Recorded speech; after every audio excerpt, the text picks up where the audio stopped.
ലോകത്തെ ഏറ്റവും വിലപിടിപ്പുള്ള സ്പോട്ടുകളിലൊന്നാണ് ഇന്ത്യൻ ക്രിക്കറ്റ് ടീമിൻ്റെ ജേഴ്സി. അവിടെ ഒരു ബ്രാൻഡിൻ്റെ പേര് കുറിക്കാൻ കോടികൾ തന്നെ വേണം. നിലവിൽ ഡ്രീം 11 എന്ന ഓൺലൈൻ ഗെയിമിംഗ് കമ്പനിയാണ് ഇന്ത്യയുടെ പ്രധാന സ്പോൺസർ.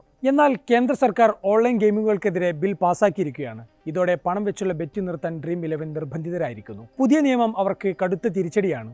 ഇതോടെ 2026 വരെ ഇന്ത്യൻ ടീമുമായുള്ള 358 കോടിയുടെ ഡീൽ അവർ തുടരുമോ എന്നാണ് ഇനി അറിയാനുള്ളത്. അതിനിടയിൽ സമൂഹ മാധ്യമങ്ങളിൽ ഉയരുന്നത് മറ്റൊരു കാര്യമാണ്.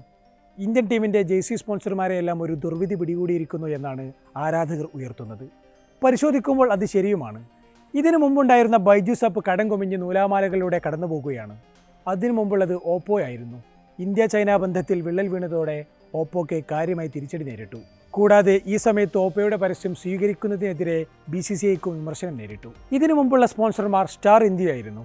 2014 മുതൽ 2017 വരെയുള്ള കാലത്തായിരുന്നു സ്റ്റാർ ഇന്ത്യയുടെ സ്പോൺസർമാരായത്. അവർക്കെതിരെ കോമ്പറ്റീഷൻ കമ്മീഷൻ ഓഫ് ഇന്ത്യ അന്വേഷണവും പ്രഖ്യാപിച്ചു. അവരുടെ ഡോമിനൻസ് ചൂഷണം ചെയ്യുന്നു എന്ന് ആരോപിച്ചായിരുന്നു ഇത്. വാൾട്ട് ഡിസ്നിയുമായും പിന്നീട് ജിയോയുമായും ചേർന്ന സ്റ്റാറിന് 2024 ഫിനാൻഷ്യൽ ഇയറിൽ 12,548 കോടി നഷ്ടമുണ്ടായതായി പറയപ്പെടുന്നു. ഒരുപാട് പേർക്ക് നൊസ്റ്റാൾജിക്കായി അനുഭവം നൽകുന്ന പേരാണ് സഹാറ. കാരണം 2001 മുതൽ 2013 വരെയുള്ള ദീർഘകാലം ഇന്ത്യൻ ജേഴ്സിയുടെ സ്പോൺസർമാർ അവരായിരുന്നു. എന്നാൽ സഹാറയുടെ കളികളും ബോണ്ട് സ്കാമും സെബി പിടികൂടി. അതോടെ അവരുടെ പതനവും ആരംഭിച്ചു. അതിൻ്റെ സ്ഥാപകനായ സുബ്രതോ റോയ് ജയിലിലുമായി. അതിനു മുമ്പുണ്ടായിരുന്ന വിൽസ് കമ്പനിക്ക് ടൊബാക്കോ പരസ്യ നിരോധത്തിലും അടിതെറ്റി. എന്നാൽ ഇതൊന്നും ഇന്ത്യൻ ടീമിൻ്റെ ഗ്ലാമറിനെ ഒട്ടും ബാധിച്ചിട്ടില്ല. ഒന്നല്ലെങ്കിൽ അടുത്തത് അവരെ കാത്തിരിക്കുന്നു.